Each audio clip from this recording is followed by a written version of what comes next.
Oh, adto na mi guys.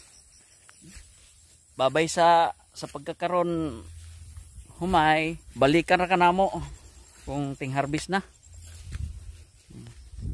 Gaw? Gaw. Nakalibang ka gaw? Kalibang ko gaw. Effective kay hagunoy gaw no. Epektibo. Oh, di murag haw ang nagamay ang tiyan. Pwede na po ni mo totoy na sa rug banat ron. Suli na mi guys. O gikan namin nagsubay sa kuan kahumayan. Okay man ang tubo, guwapo. Buyag. Mga katapusan sa Marso or first week sa April para mag-harvest ato.